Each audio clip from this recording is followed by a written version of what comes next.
만약 가장 중요한 질문이 구원이 사라질 수 있는가가 아니라 당신의 구원을 무엇이 붙들고 있는지 당신은 정말 알고 있는가 라면 어떨까요? 많은 사람은 두려움 속에서 살고 다른 사람은 너무 쉽게 나는 확신한다고 말합니다. 그러나 사실 바로 이 지점에서 많은 신자가 혼란을 겪습니다. 당신은 하나님을 사랑할 수 있습니다. 기도할 수 있습니다. 교회를 섬길 수 있습니다. 그런데도 밤이 깊어지면 이 질문이 마음을 스치지 않습니까? 어느 날 내가 모든 것을 잃어버리면 어떻게 하지? 오늘 저는 당신을 공포 속에 밀어넣고 싶지 않습니다. 그렇다고 가벼운 위로로 덮어버리고 싶지도 않습니다.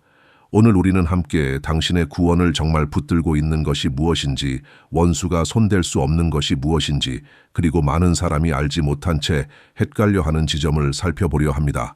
만약 이 말씀이 당신의 마음을 건드린다면 다른 형제 자매들에게도 이 내용을 나누어 주십시오. 하나님께서 지금 당신 안에 심고 계신 것을 지키는 일의 한 부분이 될 것입니다. 이제 우리의 대화 중심으로 들어가겠습니다. 바로 구원의 확신입니다. 제가 어렸을 때 어떤 사람이 제게 물었습니다. 너는 내 구원의 확신이 있느냐? 저는 망설임 없이 대답했습니다. 네, 있습니다. 그러자 그는 다시 물었습니다. 그렇다면 어떻게 네가 구원받았다는 것을 아느냐? 저는 설명하지 못했습니다. 예수님을 눈으로 본 적도 없고 천사가 나타나 생명책을 보여준 적도 없고 하늘이 열리는 광경을 본 적도 없었습니다. 그런데도 제 안에서는 분명히 알고 있었습니다. 그날 그 사람이 로마서 8장 16절을 보여주었습니다. 거기에는 이렇게 기록되어 있습니다. 성령께서 친히 우리의 영과 더불어 증언하셔서 우리가 하나님의 자녀임을 확증하신다는 것입니다. 믿는 사람 안에는 겉으로 보이지 않지만 실제하는 내적 증거가 있습니다. 그 증거는 하나님 안에서의 우리의 미래에 대해 깊은 평안을 줍니다. 우리는 이것을 구원의 확신이라고 부릅니다. 우리는 또 구원을 잃어버릴 가능성에 대해서도 이야기한 적이 있습니다. 그 가능성은 분명히 존재합니다. 그러나 그것이 하나님께서 그렇게 되기를 원하신다는 뜻은 아닙니다. 오히려 반대입니다. 성경의 모든 경고는 우리를 두렵게 하려는 목적이 아니라 그 길을 피하게 하려는 목적입니다. 위험을 인정한다고 해서 매일 두려움 속에 살라는 뜻은 아닙니다. 아침마다 눈을 뜨며 하나님께 버림받았을까 떨며 살아야 한다는 말도 아닙니다. 결혼도 그렇습니다. 결혼이 깨질 수 있다는 사실을 저는 알고 있습니다. 그러나 그 사실이 결혼이 깨지기를 바란다는 뜻은 아닙니다. 오히려 그 가능성을 알기에 저는 관계를 지키려 하고 돌보고 위험한 경계에 가까이 가지 않으려고 합니다.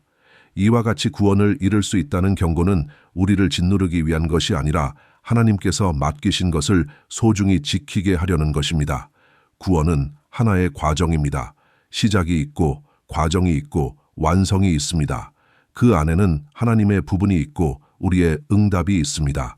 하나님께서 좋은 일을 시작하셨고 지금도 일하고 계시며 끝까지 이루실 것입니다. 그러나 동시에 우리는 그분께 응답해야 합니다. 그래서 빌립보서 2장 12절은 두렵고 떨림으로 너희 구원을 이루라 라고 말합니다. 성장이 있으려면 반드시 우리의 참여가 필요합니다. 수동적인 태도로는 성숙이 자라나지 않습니다. 성경은 아직 완성되지 않은 구원, 진행 중인 하나님의 계획에 대해 여러 번 말합니다. 그 가운데 하나가 골로사에서 1장 21절부터 23절입니다. 바울은 이렇게 말합니다. 전에는 우리가 악한 행실로 인해 마음으로 하나님과 원수가 되었지만 이제는 그리스도의 죽으심으로 말미암아 화목하게 되었다고 말합니다. 그리고 우리를 거룩하고 흠없고 책망할 것이 없는 자로 그 앞에 세우려 하신다고 말합니다. 그러고 나서 이렇게 덧붙입니다. 만일 너희가 믿음 안에 거하고 굳게 서서 복음의 소망에서 떠나지 아니하면, 만약 아무런 위험이 없다면 왜 바울은 우리에게 믿음 안에 거하고 굳게 서서 복음의 소망에서 떠나지 말라고 말했겠습니까? 그러므로 우리는 이것을 분명히 알아야 합니다. 구원은 하나의 과정입니다. 그리고 그 과정은 끝까지 이어지지 않으면 중단될 수 있습니다. 성경은 이미 완성된 구원만이 아니라 진행 중인 구원에 대해서도 말합니다. 디모데전서 4장 16절에서 바울은 디모데에게 말합니다. 그는 이미 부르심을 받은 지도자였습니다. 그럼에도 불구하고 바울은 그가 계속해서 자기 자신과 말씀을 듣는 이들을 구원하게 될 것이라 말합니다. 이 말은 그가 구원을 받지 못했다는 뜻이 아닙니다. 그는 이미 완성을 향해 가고 있었습니다. 구원에는 시작이 있습니다. 거듭남입니다. 또한 자라감이 있습니다. 그리고 마지막 완성이 있습니다. 야고보서도 말합니다. 우리를 낳게 한 말씀이 이제는 다시 겸손히 받아들여져야 한다고. 영은 새로워졌고 몸은 영화롭게 될 것이며 지금 이 시간 하나님은 우리의 혼을 다루십니다. 생각이 바뀌고 마음이 회복되고 삶의 방향이 새로워집니다. 이 모든 것은 한 가지 사실을 말합니다. 구원을 잃는다는 것은 순간의 실수가 아니라 과정이 멈추는 것입니다. 그래서 구원의 확신은 방심이 아니라 지속의 선택입니다. 베드로는 말합니다. 부르심을 굳게 하라고. 하나님의 몫을 의심하라는 말이 아니라 우리에게 맡겨진 길을 중단하지 말라는 뜻입니다. 은혜는 우리를 대신해 살지 않습니다. 은혜는 함께 걷자고 부르십니다. 자라라는 명령, 강건하라는 명령은 그 증거입니다. 하나님은 신실하십니다. 한 번도 실패하지 않으셨고 앞으로도 그러실 것입니다. 멈춤은 그분에게서 오지 않습니다. 그래서 예수님은 말씀하셨습니다. 롯의 아내를 기억하라고. 들은 말씀을 끝까지 붙들지 않으면 앞에 있던 것도 잃을 수 있기 때문입니다.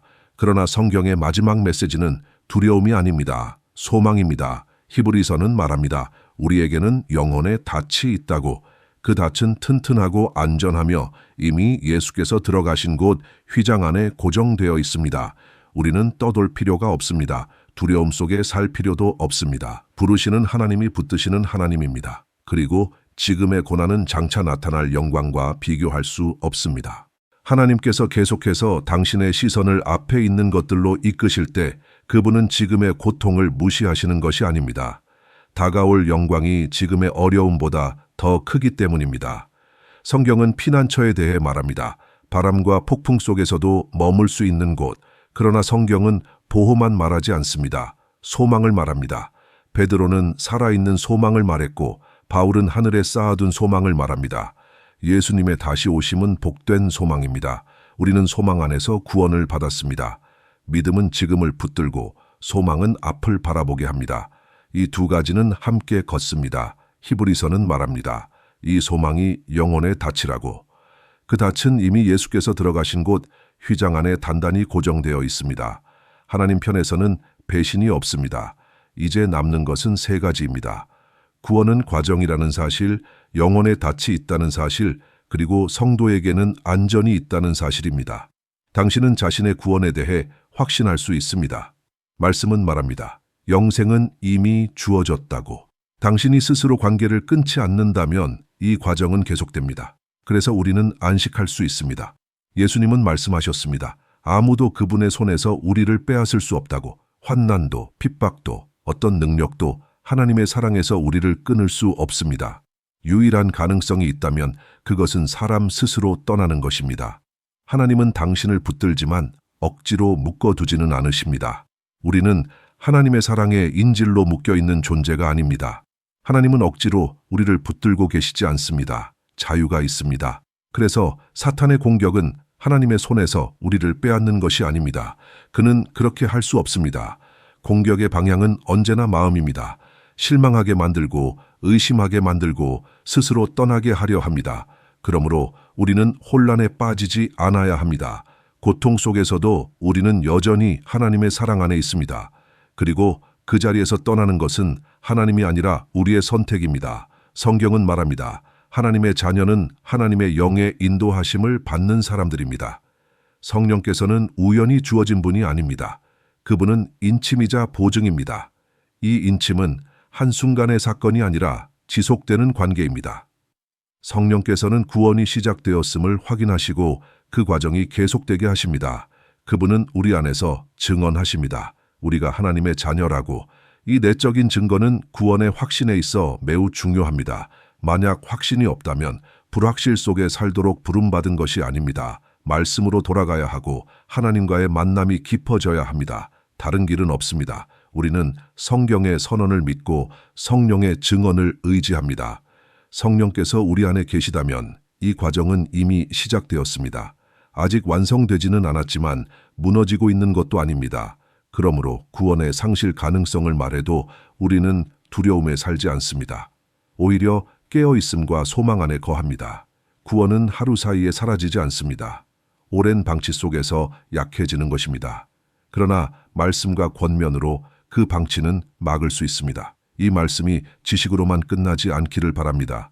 당신의 믿음을 세우는 기초가 되기를 바랍니다. 주님께서 당신을 강건하게 하시고 은혜로 인도하시기를 바랍니다. 지금 이 순간 가능하다면 잠시 눈을 감고 이 기도를 그대로 받으십시오. 주님, 지금 이 사람을 찾아와 주십시오. 주님은 이 사람이 짊어진 피로와 말하지 못한 질문들, 숨은 두려움을 모두 알고 계십니다. 믿음이 상처받은 자리, 소망이 약해진 순간, 혼자 싸워온 시간들을 주님은 다 보셨습니다. 주님의 말씀 앞에서 우리는 선언합니다. 시작된 구원은 지금도 살아있고 멈추지 않았으며 주님 안에 굳게 서 있습니다. 약속의 성령님, 인치시는 성령님, 증언하시는 성령님, 지금 이 마음에 조용한 확신을 주십시오. 당신은 하나님의 자녀입니다. 사랑받고 있고 붙들려 있으며 주님의 품 안에 있습니다. 주님, 만약 이 사람이 아직 예수님을 유일한 구주로 영접하지 않았다면 지금 마음으로 이 고백을 하게 하소서. 예수님, 제가 주님을 필요로 합니다. 죄인임을 인정합니다. 주님의 십자가를 믿습니다. 은혜를 받습니다. 제 삶을 드립니다. 이미 주님을 믿고 있으나 믿음이 약해졌다면 이 시간이 새로운 시작이 되게 하소서. 믿음을 새롭게 하시고 소망을 새롭게 하시고 사랑을 새롭게 하소서. 주님을 닮아가게 하시고 주님의 음성에 더 민감하게 하시며 주님의 마음에 더 가까이 걷게 하소서. 지금 이 자리에 주님의 평강이 임하게 하시고 쉼이 흐르게 하시며 두려움은 물러가고 소망은 다시 일어서게 하소서.